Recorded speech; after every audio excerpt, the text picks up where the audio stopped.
Good morning, everybody. Today I want to talk about Workday Rising and what's going on at Workday. I want to talk about agents and all the activity that's taking place in agentic AI. And then I want to talk about Boeing. So first of all, on Workday, I spent 3 days at the Workday Rising conference this week. For those of you that went, it was a spectacular event. Just first class in the way they put it together. And what they launched primarily, along with many, many other things, was Workday Illuminate. Workday Illuminate is the new name for what was originally called Workday AI. It refers to the AI infrastructure underneath Workday, which is a shared infrastructure that allows Workday to access data from all of the Workday information in your tenant of Workday. So you as a Workday client essentially have an AI platform underneath Workday that can look at all the information across all the domains of Workday. It's very, very powerful because now you have essentially cross-business analysis and cross-business generative AI from all of the information in financial systems, accounting, payroll, HR, talent, learning, all of those systems in one place. So one of the scenarios they showed, which I thought was very impressive, was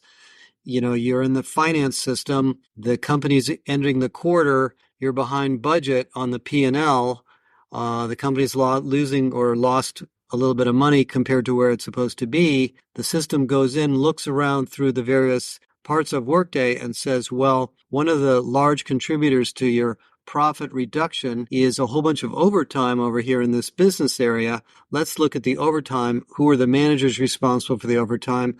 Let's dive into the overtime team that's going through the overtime. Let's reorganize the team. Let's decide if we need to hire more people. Let's decide if we need to shrink the team. Let's decide if we need to change the comp structure. You can sort of see the scenario, how that would all work. And a good AI agent essentially could figure that out and then give you a whole series of activities that you could embark on to improve the profit picture of the company. That's actually a very hard problem to solve for the CFO's office and the CHRO, who probably wouldn't be involved that much without an AI system like Illuminate. It also, by the way, manifested in an improvement to the Workday Assistant. The Workday Assistant now looks a little bit more like the Microsoft Copilot, and so you can ask it more how-to questions, and it will find the relevant buttons and pages and interactions in Workday and do them for you. It's not quite as advanced as Joule from SAP. SAP Joule is a little more advanced than this, but they're really making a lot of progress. So it was a very, very impressive event. And I walked away saying, Workday is really getting their act together here on AI in a big hurry. And by the way, the second thing that was really big is we announced our partnership with Workday. We are now not just an analyst covering Workday. We are now a partner with Workday in Galileo. And we did a big demo of Galileo for a bunch of Workday people and showed them how Galileo can do compensation analysis and create behavioral interviews based on job descriptions, understand skills and identify skills of different roles and all sorts of things like that, which I know you guys are going to want to see. And we also talked at the Workday CHRO session about how Galileo will eventually be integrated into the Workday corpus and the Workday Assistant. So we are now starting that work, and we'll tell you more about that as it comes along. We have a lot of announcements on Galileo coming, by the way. Around October 8th, you're going to see a big announcement for us on that, so more to come on that. Second big topic is agentic AI that I talked about last week. Well, this has really picked up speed, and you're going to see next week at the HR Tech Conference, for those of you that are joining us, and also at Unleash, I'm sure, a lot of announcements about AI agents. An AI agent is not just a chatbot, but actually an intelligent agent that you can train to do operational tasks, interfacing with other systems, executing transactions, looking things up, sending emails, etc. And this week, it went nuts. All of the major software companies in the enterprise space started to announce agents. Workday talked about it a little bit, not a lot, but Salesforce really talked about it, and I really had to laugh at Mark Benioff, who I find very entertaining, joking around that the Microsoft Copilot is really nothing more than Clippy, and then if you really want to have agentic AI, you have to use the Salesforce platform. And Salesforce has not only launched something called Agent Force with a bunch of tools to build agents, but they're also charging $2 per conversation for the agents, which I don't think is going to sell, even though that may be the cost structure of executing these things. I think the vendors are going to have to eat that cost structure in other ways. But that's where this has gone in the last 1 week since I talked to you guys about it last week. Now, there's agents that are going to be launched by UKG, has a really exciting agent strategy based on a technology they called Bright, B-R-Y-T-E. I'm going to talk about that at the conference. The new ServiceNow Xanadu release has agents all over it, and I'll talk about that, and I know you're going to hear more from them. They're very much ahead of the curve on this. SAP's Joule is an agentic AI system already, so SAP is well along on this path. And I think almost every piece of software you use is going to have an agent with it, in it, from it. We happen to use HubSpot, for example, and we don't use the HubSpot chatbot, but we could. And if we use the HubSpot chatbot in the front page of our website, I would imagine you could chat with it and it could look at our corpus and it could sort of, tell you what's going on at the Burson company.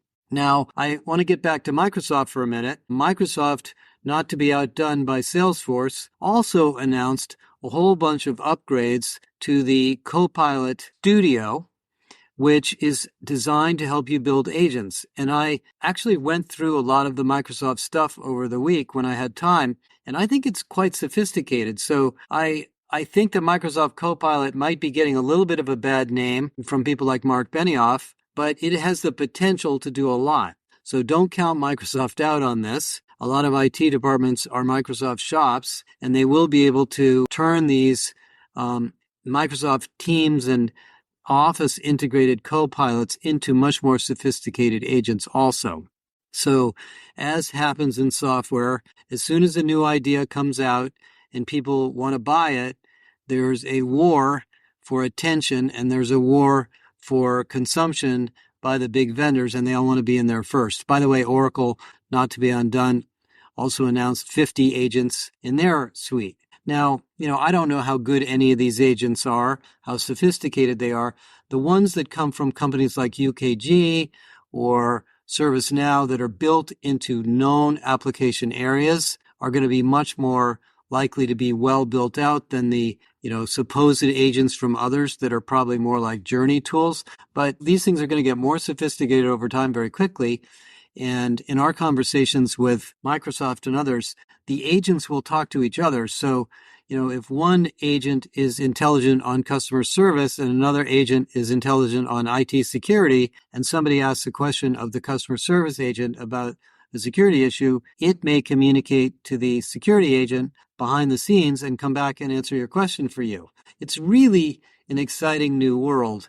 And what it opens up the door to is two big issues in HR. First, there will be job loss or job decomposition from these agents. Because if the agent can take the process work that you do in your job, and something like 70-80% of business execution work is process related, then you can do the more creative design work, and the agent can take the process work off your plate. Now, if you're a call center agent, of course, quite a bit of your work is process, but if it's repeatable questions you're getting over and over again, that will be handled by an agent. And that changes the number of people you need in those jobs, which means you're going to have people that are going to be redeployed or retrained to do other things. It changes the nature of the work they do. They're not just doing process, rote, step-by-step work anymore. Now, the human agent that used to be answering the same question over and over is watching the chatbot and training it, or perhaps working on more sophisticated agentic rules to put in the chatbot about things that it doesn't know how to do yet. So we are really going to upskill a lot of operational jobs with these agents and eliminate a lot of jobs too. Now, I don't mean that they're going to be eliminated. I think they're going to move to other places. I was at a big bank a couple of weeks ago, or maybe more like a month ago, and we were talking about this because banks have a lot of back office jobs that are, perfect for agentic AI. And this particular bank had already estimated that there were about 20,000 people in their call centers that were going to need new roles. So there's a redesign of the work going on in the call center itself to get the agents to take over the work that probably is too repeatable for people. And then there's the job of redeploying and redeveloping the people that are not needed to do other jobs in the bank. And she said, we're not planning on letting those people go. We need them, but we're going to find them other things to do. We're going to give them more interesting assignments. So there is a lot of work going on. We're actually working with Drop, technology data company that we know and we like very well, on a big report that they're writing that will show you the type of tasks by job family, by job title that are likely to be eliminated or greatly reduced through agentic AI. There have been other studies done on this for AI in general, but now that we know kind of what the agents do, you can look task by task and make a decision almost directly which of the tasks these people are doing we can just put into these AI agents. I personally don't believe Salesforce is going to be the big player here. I think the big player here is going to be the core IT providers that the IT organization already uses. Salesforce will be part of that, but I think Microsoft will be big. I think Google will be big. I think others. And there's going to be a lot of tools like this, just like there's a lot of chatbots now that can access LLMs. That will be part of this new world. And we're looking at, bringing Galileo into this world too. We actually have some really interesting, what we call super prompts in Galileo that light it on fire to start asking you questions instead of you asking it questions. So it can interrogate you to help you make a better decision about some HR problem you're trying to solve. We also prototyped and demonstrated last week the addition of compensation data into Galileo. So in addition to the skills data that's in there from Lightcast, sometime in the next couple of months, we'll be putting comp data in there. So you'll be able to use Galileo to do comp analysis and identify target salaries for people in different cities, for job postings, things like that. And we're looking at putting in some really interesting new data as well now that the platform's getting out there and a lot of people are using it. So that's a little bit about what's going on with agents. There's another sort of conversation about agentic AI, which is what does this do to enterprise software in general? And when I talked about Klarna last week, it does really beg the question, if the business logic in the agent is a workflow process, do we need that workflow embedded in the core system at all? And, I don't know if Mark Benioff has realized this, maybe he does, that, most of what Salesforce does is not that complicated. It's relatively simple to map out. And if what Salesforce does is mapped into an agent, the amount of functionality you need in that ERP system is less. I'm not saying they're going to replace it, but they're going to certainly eat away at it. And so that's why it's really important from the standpoint of these companies' revenues that these companies build agents of their own so that the business logic doesn't go to the Microsoft Copilot. That's the reason that Benioff was slamming Microsoft in his comments. So lots of interesting things happening here. Now, changing gears for a minute, the third thing I want to talk about is the strike at Boeing and what it implies about the labor market and HR. Now, my experience with Boeing was a long, long time ago when I was getting out of college, and I actually visited them and interviewed and had a job offer there.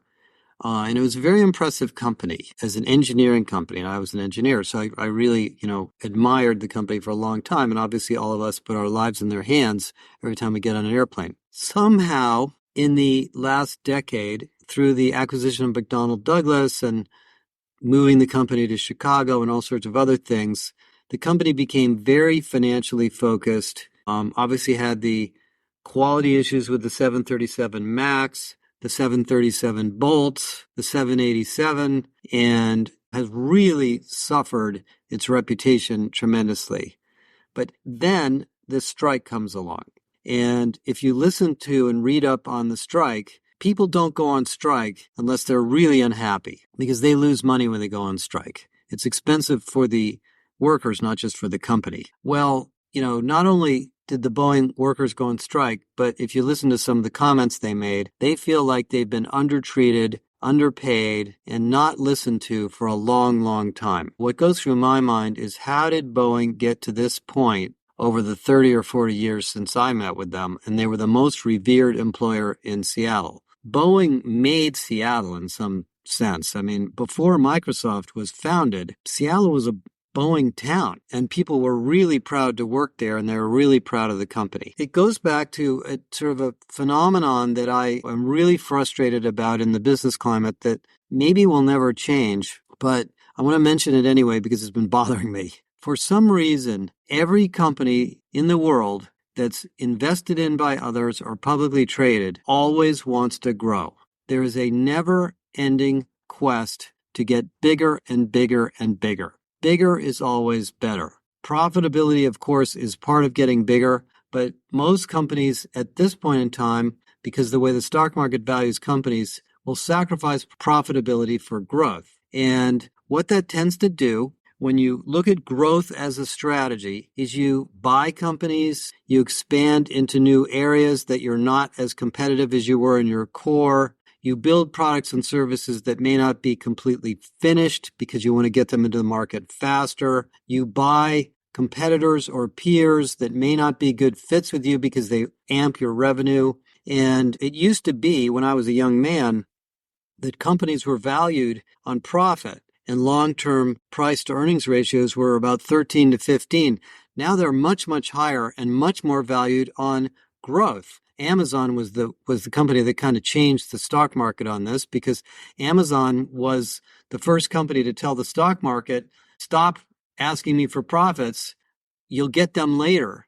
I'm going to focus on growth. And people finally got that and invested in it. And so Boeing and every other major company that's either, and by the way, if you're a private company, you don't have to do this, but I'm talking about companies that have investors. So you enter onto this growth path. By the way, a good example of this is Salesforce, that's bought 20 other software companies in the last few years and has very little organic growth of their own, by the way. The Salesforce platform itself isn't growing, but a lot of these other ones are. And you end up with a company that either becomes very hard to manage, is competing in a lot of markets that you can't maintain your competitive advantage, that might turn into an organization that's uncompetitive in some areas simply due to a lack of management attention and management time, and possibly doesn't pay attention to its employees. Because as they talked about at Workday, which I've talked about a lot in my book, you will never find a company with unhappy employees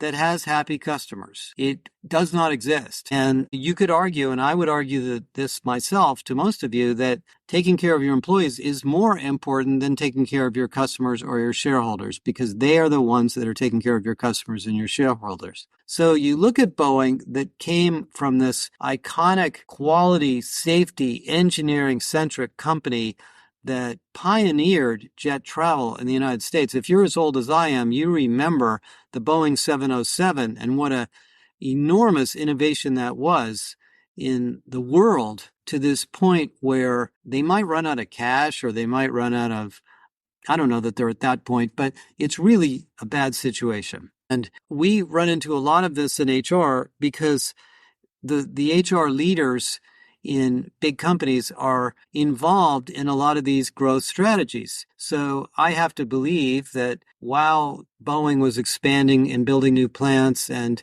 pushing the production lines to go faster and faster and faster, there were HR people somewhere floating around, including the CHRO and others, that were probably aware of the stress and kickback they were getting from the workers. My advice to you as an HR person is, one of your jobs is not just to represent management, but it's to push back on management and raise these issues in a collaborative way so that you represent the voice of the workforce as well as the voice of the company and the voice of the market. Now, will we ever change this mentality of constant growth? I'm not certainly going to be able to do that, but I think there are some significant issues that might take place. We're going through, obviously, a lot of agony around the world about global climate change. The energy industry is being transformed because of the need for energy for AI, electric cars. People are restarting nuclear power plants. These are symptoms of a global economy that is causing problems because of growth. And I think the reason that the birth rate is so low and we're not having children and we're not getting married and there's a lot of mental health and well-being issues in most of the developed economies is because growth isn't the answer. Growth doesn't necessarily make an economy or a population or a citizenship world better. Now, the United States, I know relative to other countries, I travel a lot, is an economy that thrives on growth. Even Kamala Harris wants to spend a bunch of money on startups and small companies, which is great. But I'm not talking about startups. I'm talking about big companies. I know that from my experience running 2 companies in my own career and working for 3 or 4 others, that in several cases, when the company focused entirely on growth, it lost its perspective on the competition and the market. That was what caused Sybase to eventually become acquired by SAP, where I spent 8 years of my life. That was what happened to IBM in the 1980s when they were unwilling to capitulate on the changing technology landscape in computing because they had grown so successfully in the mainframe era. They could not make that transformation. They didn't see it. They didn't believe it. They were too enamored with their own growth, even though it still is a fantastic company and it has reinvented itself. Even in my own company, the company that I sold to Deloitte, we grew pretty fast. We grew at a 35% rate almost every year that we were in business. And I remember reaching a point where I just felt like everybody was exhausted. And we ended up having, some turnover and some other issues because of the growth rate we had. We didn't have a lot of capital because we were self-funded. So growth is a tricky strategy. I think the way to avoid these kinds of problems is to focus on your market, on your customers, on your products, on your services, and let growth come. Growth will come if you're a well-run company.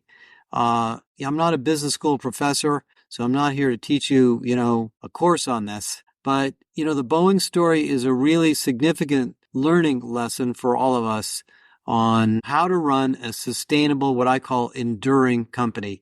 And if you read my book, Irresistible, I think you'll see dozens and dozens of stories there of companies that have been around a long, long time, that have grown without sacrificing their values, without sacrificing their product quality, without sacrificing their attention to detail and their focus on their customers, as well as, of course, taking care of their shareholders. Okay, so that's a little bit about what's been going on in my life. Next week is the HR Technology Conference. We're going to be launching the HR AI Trailblazers. Stay tuned for that on Wednesday. Come to my keynote and you'll learn more about what's going on in the market. I have a very long keynote. I'm going to go through a whole bunch of material on what's going on in the HR tech market. And then 2 weeks later, we'll be doing a big Galileo announcement. And then the week or week after that, we'll be at Unleash over in Paris. So I hope to see many of you. Have a great weekend, everybody.